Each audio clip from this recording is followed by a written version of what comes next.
Escúcheme, yo nombré a las desvariadas, la nombró Carlos. Sí, Tiene muchos fans ya los desvariados y las desvariadas. ¿Ah? sí, sí, sí. Andan bien, profe. Andan bien, sí, sí. Hacen muy buenas ediciones, profe. La semana pasada lo escuché. La semana Sí. pasada iba en el auto y lo ¿Sí? escuché al profe. No me animé a escribirle. Ajá, pues vamos manejando, Carlos, por eso. No, porque Ajá. para ahí no hay ningún inconveniente, viste, que uno frena. Bueno, felicítelo, así yo hablo con él. Sí, lo estoy felicité antes que entre, viejo. Sí. Fíjate que- Hoy estamos a las 22. Porque Hoy a 22 veces horas. tenemos algunos cambios de horario, qué sé yo, pero generalmente martes y jueves de 22 Que a al 24. fútbol no le arruina tanto A con los veces que dan martes y jueves. pero la selección, ¿viste? Claro, ahora viene el Y partido yo, de selección. La verdad que no quiero hablar con Chiquitapia ni con Infantino y cambiar los horarios de la selección, ¿viste? Me parece medio me da mucho. no sé qué, ¿viste? Es elástico el pero- profe y accede a todo esto. Para Sí, los que quieren sí, más seguirlo, vale, mira, ahí porque- estaba el Instagram Desvariados, lo siguen, la verdad, Des-Variados, Des-Variados. y las chicas hacen unas ediciones que la verdad la rompen, Sí, sí. la rompen, me Son encanta. fantásticas las tres. Profe, Les bueno, mando un saludo. ayer las crucé con amigos, venía con lluvia sí. y todo, venían para estos lares, pero Sí. el tema como no es de tema poco simpático, decimos, habitualmente son temas poco simpáticos. Fue un aniversario del ataque de Hamas a Israel. Sé que hubo muchos actos el día de ayer, bueno, acá en la ciudad de Santa Fe, ¿no? También. Sí. En realidad, en general, la comunidad judía Ujú. bueno, estuvo conmemorando esto, que bueno, que es un crimen terrorista. ¿Por qué? Bueno, porque justamente la búsqueda es infundir terror en la población. Entonces es un ataque terrorista lo de Hamas. En base al odio, son estos conflictos interétnicos. ¿Es acá ese? A ver, se armó. a ver. Junto con el Yo tema, me amé. yo me asusto, yo- Carlito, Me están llamando de Israel. No, mentira. salió raro lo que pasó acá. Sí, Carlito sí. salió. Es del listo, ya está. Ahí está, Ya está, ya ve sí. cosas que pasan en el enemigo. profe. Mi fuente Sí, de su información, fuente. ¿viste? Me llaman. Pero vi en varios lugares, inclusive Sí. hablamos, pasé ayer, había mucha seguridad ahí en la esquina del Club Maccabi. Sí. ¿Qué actos se desarrollaron el día de ayer? No sé exactamente cada uno de los actos, pero sí se hicieron varios. En Santa Fe se hizo con la presencia de muchos políticos importantes y demás, pero lo importante es que reflexionemos sobre qué es lo que pasó, cuáles son las causas y cuáles son las posibles soluciones a esto, porque es una cuestión que nunca termina. Esto, como te decía, los crímenes basados en el odio generalmente son los más sangrientos, y que tiene una respuesta de parte de Israel, de parte del Estado, del gobierno de Israel, en base a lo mismo, digamos. Entonces, en base a odio, en base a venganza, en base a tratar de solucionar esto desde el punto de vista militar, es decir, con la eliminación directa y física del contrincante. Y no es realmente una solución. O sea, porque lo que está pasando, lo que pasó en Gaza a partir del 7 de octubre del año pasado hasta ahora, un año, y ha habido miles y miles de muertos. O sea, Gaza fue arrasada. La población de Gaza se tuvo que ir refugiando cada vez más al sur.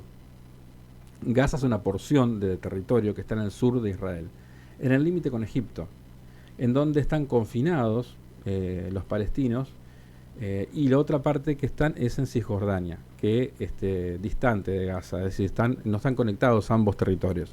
Entonces lo que dicen los palestinos es: nosotros queremos nuestro propio Estado, nuestro territorio, y poder vivir en paz. Israel no reconoce la existencia del Estado de Palestina. Lo que le ha dado es cierta autonomía para poder decidir quiénes lo gobiernan. Ahora, a través de lo que ha pasado ahora, han perdido también esa autonomía. Entonces, es una situación que estamos empantanados en un conflicto que se ha regionalizado, digamos, o sea, porque Israel dice: estamos con varios frentes abiertos militares, con el Líbano, con Yemen, con Gaza, con Irán y demás, y tenemos que defendernos. Bueno, pero en realidad esto tiene que ver, no es que se pusieron de acuerdo 5 o 6 o 7 países o regiones para atacar a Israel. En realidad lo que pasó es que se le pidió un alto el fuego en Gaza. Entonces se siguió atacando, se siguió arrasando Gaza, y no respondieron a los altos el fuego. Entonces, ¿qué pasó? en defensa de los palestinos de Gaza, empezaron la gente de Hezbollah en el sur del Líbano a atacar a Israel, la gente de Yemen también a atacar a Israel, para que Israel ponga un alto el fuego a la situación. A lo cual Israel contesta con más violencia, es decir, bueno, vamos a atacar a aquellos que nos atacan. Entonces, bueno, se fueron abriendo varios frentes. Se asesinó a Nasrallah, que era el líder de Hezbollah. Anteriormente se había también asesinado a uno de los líderes de Hamas en Teherán. También se había atacado previamente se había atacado la embajada de Irán en Siria. Es decir, es un conflicto en donde todas las partes están involucradas y tienen responsabilidad. ¿Cuál es la solución? El establecimiento y reconocimiento del Estado de Palestina. Y punto. Esa es la clave, en realidad. Porque anteriormente había otra cuestión, que era el reconocimiento del Estado de Israel. Porque cuando el Estado de Israel se crea en 1948, es decir, después de la Segunda Guerra Mundial, el pueblo judío dicen, nunca más nos tiene que pasar lo que nos pasó con los nazis. Entonces necesitamos, para que no nos pasen más, necesitamos un territorio, un Estado y un ejército que nos defienda. Bueno, ¿dónde poner? Porque los judíos estaban en la diáspora, estaban en distintos lugares del mundo, judíos en Estados Unidos, en Rusia, en Europa Occidental, en África, en América Latina. Es decir, y cada uno hablaba su idioma, pero hablaba el idioma del lugar. Es decir, es una situación compleja. Se le dio ese lugar, que está hoy el Estado de Israel, porque había un mandato, es decir, había una colonia que era británica en Palestina. Entonces los británicos le dicen, bueno, tiene este lugar, pero sin consultar a los que vivían ahí, ¿sí? Entonces ahí hay ya de entrada un conflicto. Entonces empiezan a llegar los judíos, porque existían judíos en Palestina, minoritarios pero existían, pero empiezan a llegar poblaciones que venían de Europa fundamentalmente, huyendo de lo que pasó con los nazis, y se establecieron ahí, pero ya había gente viviendo ahí. Entonces se desplazó a la población palestina, se les quitó el territorio, se les pidió que se vayan a otro lado, se trasladaron. Ahí comenzó lo que ellos denominan la Nakba, que es el recordatorio de esto que les pasó, que en realidad los palestinos no tenían la culpa de lo que les había pasado al pueblo judío en los años 30 y 40 en Alemania y en Europa. No tenían la culpa los palestinos. Sin embargo, bueno, a partir de ese año empezaron a sufrir esto, ¿no? Los traslados forzosos y demás. Entonces, en ese comienzo del 48 en adelante, los árabes no reconocían al Estado de Israel. O sea, querían directamente que no exista. Querían la destrucción de Israel. Entonces, bueno, estábamos en una situación complicada. Hoy, en 2024, la situación cambió.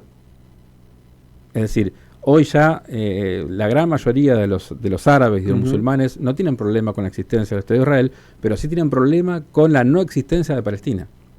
Entonces lo que dicen es, bueno, el Estado de Israel que exista, pero también tiene que existir un Estado de Palestina con un territorio coherente, no una porción del territorio en un lado y distante otra, que sea un territorio coherente, que tenga un Estado independiente. ¿Hay negociaciones, soberano? profe, hay negociaciones de esto que me planteas? No, ¿o no? hoy no. No hay. Lo hubo en su momento, pero hoy no lo hay. Por eso, en su momento, lo que hizo Israel es darle una autonomía. Hay una diferencia entre autonomía y libertad, ¿sí? ¿Por qué? Porque la autonomía es decir, bueno, yo te dejo que elijas quién te va a gobernar, que hables tu idioma y demás, que tenga tus hospitales y demás, pero bueno, sos libre, estás dentro del Estado de Israel, ¿sí? Eso es autonomía. Y la libertad es constituir otro país diferente, ¿sí? Entonces, bueno, hay un camino que hay que recorrer. La mayoría de los estados, la mayoría de los países en el mundo, inclusive Naciones Unidas, piden el establecimiento y reconocimiento del Estado de Palestina. Inclusive Argentina lo reconoció como país independiente. Naciones Unidas, desde la fundación del Estado de Israel, dice se tiene que crear el Estado de Israel y crear un Estado palestino. O sea, la solución de dos estados. Pasa que en ese momento los palestinos mismos no querían, los árabes no querían porque no querían la existencia de Israel directamente. Pero la situación del 48 no es la misma que la situación del 2024. Es una situación diferente. Claro. Entonces, tenemos que entender que esta lógica del terrorismo, esta lógica de los ataques sangrientos, no van a terminar. No van a terminar con los ataques de Israel sobre Gaza, con la muerte del líder de Hezbollah, porque... Y me preguntaban el otro día hablando con Eduardo Rodríguez, me decía, profe, ¿qué pasa con este tema de la muerte del líder de Hezbollah? Y yo le decía, no pasa nada, porque en realidad, obviamente que Nasrallah era una persona muy importante, porque desde el 92 que era líder de Hezbollah. pero no está Nasrallah y va a haber otro. Claro, no se termina. Y si matan a ese, va a haber otro. Dos o tres me plantean palabras más o menos lo mismo. La ONU, ¿qué lugar ocupa en todo esto? Palabra más, palabra menos. Leo dos o tres mensajes con el tema de la Organización La Naciones ONU Unidas. ya se expresó al respecto. Es decir, se expresó que tiene que existir un Estado de Palestina. La ONU, a través de su asamblea, le dio más prerrogativas al Estado de Palestina para que no sea solo Estado observador en Naciones Unidas, sino que aparte pueda ser parte de los distintos organismos de Naciones Unidas. Es decir, le da más cabida. Pero ¿qué pasa? El que tiene que definir es el Consejo de Seguridad, si ingresa a Naciones Unidas como país independiente o no. Y en el Consejo de Seguridad está Estados Unidos, que tiene Israel como su principal representante en Oriente Medio. Entonces, ahí hay una cuestión donde Estados Unidos veta esa situación del reconocimiento oficial de Palestina como país independiente, que ahí terminaría esta cuestión. Por supuesto que resquemores, odios y demás, y seguramente algunos dificultades y ataques y demás, quizás sigan en el tiempo, aún con el Estado de Palestina, pero se va a ir diluyendo esa cuestión. Profe, a pesar de la historia, yo siempre esto lo voy escuchando, no es un creyente de que no nos encontremos con alguna situación de estas que venimos viviendo en los próximos meses. La situación está muy mal. Tenemos que ver qué va a pasar con el ataque, supuesta respuesta de Israel a Irán. Que lo de Irán también es una respuesta. Entonces es una respuesta sobre otra respuesta. Entonces no termina más. Entonces hay que ver de qué tipo es la respuesta de Israel a Irán, qué tipo de ataque. Si es moderado, probablemente Irán no responda más. Si es un ataque más importante con Estados Unidos y demás, la respuesta de Irán va a ser mayor. Entonces hay una escalada en donde puede haber guerra nuclear, en donde puede haber un desastre. En donde también, ahora, si se puede llevar esta guerra a otros lugares, por ejemplo Argentina, y puede ser, todo puede ser. Digamos, es decir, ¿puede haber un atentado terrorista en nuestro país? Sí, puede ser. Por eso tenemos que estar atentos a esto, porque lamentablemente nuestro presidente nos involucró en un conflicto que Argentina no tiene absolutamente nada que ver. Profe, hay un montón de gente que consulta y hace estas cuestiones y opina, pero bueno, está bueno siempre escucharlo. Hoy desvariado y el jueves desvariado no tiene ningún cambio para el jueves, nada. Para el jueves creo que sí. Creo que estamos más en un horario antes, digamos, pero no tengo confirmado. Por las redes, si siguen a des-variados. Des-variados. Ahí así. Pero cerrando un poco este tema. Generalmente, mira, analizando los distintos conflictos interétnicos, generalmente, hay que definir qué es una etnia. Digamos, es un conjunto de personas que viven justamente agrupados detrás de determinados elementos identitarios, o sea, que te identifican a vos. O sea, generalmente es cuestiones culturales la etnia y no raciales. Una cosa es una raza, que después también está la discusión si existen razas o no existen, bueno, ese es el tema, pero una cuestión es la cuestión racial y otra cosa es la cuestión étnica, que es más cultural, es decir, si hablamos el mismo idioma, tenemos el mismo religión, por ejemplo, nos declaramos que somos un grupo diferente del otro grupo que habla otro idioma o tiene otra creencia, pero no es una guerra interreligiosa, es una guerra en realidad que tiene base geopolítica, es decir, territorio y Estado y política. Lo que queremos, nuestra etnia que no tiene un Estado, queremos tener un Estado que nos proteja, como en su momento fue los judíos y que se solucionó con el Estado de Israel. Los palestinos por ese lado. He seguido el conflicto en Irlanda, también similar, un conflicto interétnico, político, no religioso, si bien se identifican por la religión, que me identifica respecto al otro, en realidad no es una discusión religiosa. Digamos, no estamos discutiendo qué Dios es el verdadero, o no estamos peleando por si el Corán o la Biblia o lo que sea. No es esa la discusión, sino que la discusión es territorio y Estado. En todos los lugares, en Irlanda, en el Medio Oriente, y también lo fue en los que recordamos lo que fue Yugoslavia, por ejemplo, el conflicto sangriento de la ex Yugoslavia en los años 90, entre croatas, serbios y demás. Profe, bosnios. quedan y hay miles, algunos opinan, otros preguntan, pero bueno, serán temas para más adelante. Profe, gracias por el tiempo. No, gracias a ustedes.